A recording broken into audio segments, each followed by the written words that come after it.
Tema kita pada kesempatan kali ini yaitu nilai-nilai Pancasila dalam penyelenggaraan pemerintahan.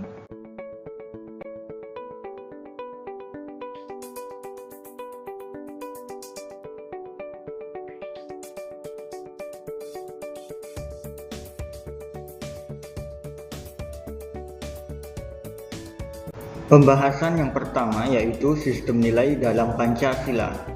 Sistem nilai adalah konsep atau gagasan yang menyeluruh mengenai sesuatu yang hidup dalam pikiran seseorang atau sebagian besar anggota masyarakat tentang apa yang dipandang baik. Pancasila sebagai nilai mengandung serangkaian nilai, yaitu nilai ketuhanan, nilai kemanusiaan, nilai persatuan, dan nilai keadilan. Kelima nilai tersebut merupakan satu kesatuan yang utuh, tidak terpisahkan, mengacu kepada tujuan yang satu. Pancasila sebagai suatu sistem nilai termasuk di dalamnya nilai moral atau nilai kebaikan dan merupakan nilai-nilai yang bersifat abstrak. Yang kedua yaitu implementasi Pancasila. Pancasila yang termuat dalam pembukaan Undang-Undang Dasar 1945 merupakan landasan bangsa Indonesia yang mengandung 3 tata nilai utama, yaitu dimensi spiritual, dimensi kultural, dan dimensi institusional. Dimensi spiritual mengandung makna bahwa Pancasila mengandung nilai-nilai keimanan dan ketakwaan kepada Tuhan Yang Maha Esa sebagai landasan keseluruhan nilai dalam falsafah negara. Dimensi kultural.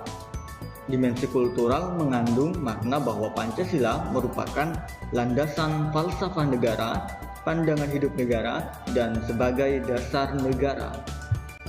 Dimensi institusional. Dimensi institusional mengandung makna bahwa Pancasila harus sebagai landasan utama untuk mencapai cita-cita, tujuan negara, dan dalam penyelenggaraan pemerintahan. Aktualisasi nilai spiritual dalam Pancasila tergambar dalam sila ketuhanan Yang Maha Esa. Hal ini berarti bahwa dalam praktik penyelenggaraan pemerintahan tidak boleh meninggalkan prinsip keimanan dan ketakwaan terhadap Tuhan Yang Maha Esa. Nilai ini menunjukkan adanya pengakuan bahwa manusia, terutama penyelenggara negara, memiliki keterpautan hubungan dengan Sang Penciptanya. Artinya di dalam menjalankan tugas sebagai penyelenggara negara, tidak hanya dituntut patuh terhadap peraturan yang berkaitan dengan tugasnya, tetapi juga harus dilandasi oleh suatu pertanggungjawaban kelak kepada Tuhan di dalam pelaksanaan tugasnya, dan dapat memberikan rambu-rambu agar tidak melakukan pelanggaran, terutama ketika dia harus melakukan korupsi, penyelewengan harta negara, dan perilaku negatif lainnya. Nilai spiritual inilah yang tidak ada dalam doktrin good governance yang selama ini menjadi panduan dalam praktik penyelenggaraan pemerintahan di Indonesia masa kini, yang seharusnya dapat teraktualisasi dalam tata kelola pemerintahan. Sila kemanusiaan yang adil dan beradab, sila persatuan Indonesia, dan sila kerakyatan yang dipimpin oleh hikmat kebijaksanaan dalam permusyawaratan perwakilan merupakan gambaran bagaimana dimensi kultural dan institusional harus dijalankan. Dimensi tersebut mengandung nilai pengakuan terhadap sisi kemanusiaan dan keadilan yang non-diskriminatif, demokrasi berdasarkan musyawarah dan transparan dalam membuat keputusan, dan terciptanya kesejahteraan sosial bagi semua tanpa pengecualian pada golongan tertentu. Nilai-nilai itu sesungguhnya jauh lebih luhur dan telah menjadi rumusan hakiki dalam pembukaan Undang-Undang Dasar. Kemudian yang ketiga, nilai-nilai Pancasila dalam penyelenggaraan pemerintahan negara. Pengkajian Pancasila secara filosofis dimaksudkan untuk mencapai hakikat atau makna terdalam dari Pancasila. Berdasarkan analisis, makna nilai-nilai Pancasila diharapkan akan memperoleh makna yang akurat dan mempunyai nilai filosofis. Dengan demikian, penyelenggaraan negara harus berdasarkan nilai-nilai Pancasila yang terdapat dalam pembukaan Undang-Undang Dasar.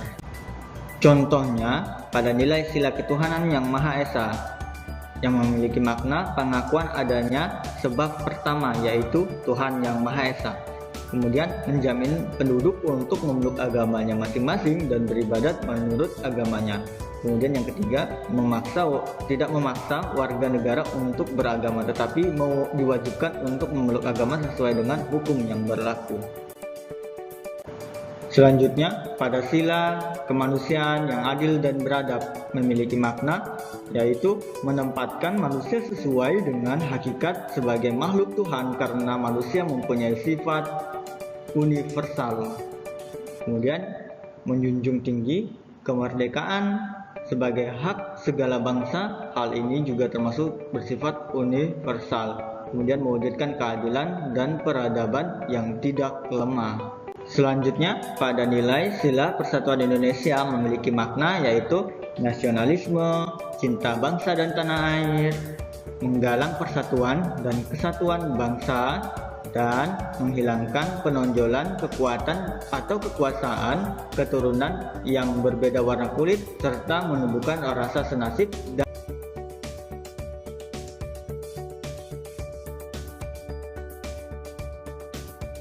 selanjutnya, pada sila kerakyatan yang dipimpin oleh hikmat kebijaksanaan dalam permusyawaratan perwakilan. Hakikat sila ini yaitu demokrasi dalam arti umum, yaitu pemerintahan dari rakyat, oleh rakyat, dan untuk rakyat. Permusyawaratan artinya mengusahakan putusan bersama secara bulat, baru sesudah itu diadakan tindakan bersama. Kemudian, dalam melakukan putusan diperlukan kejujuran bersama. Selanjutnya yang terakhir yaitu nilai sila keadilan sosial bagi seluruh rakyat Indonesia, mengandung makna bahwa kemakmuran yang merata bagi seluruh rakyat dalam arti dinamis dan berkelanjutan. Yang kedua, seluruh kekayaan alam dan sebagainya dipergunakan bagi kebahagiaan bersama menurut potensi masing-masing. Yang ketiga, melindungi yang lemah agar kelompok warga masyarakat dapat bekerja sesuai dengan bidangnya. Sekian materi hari ini. Assalamualaikum warahmatullahi wabarakatuh.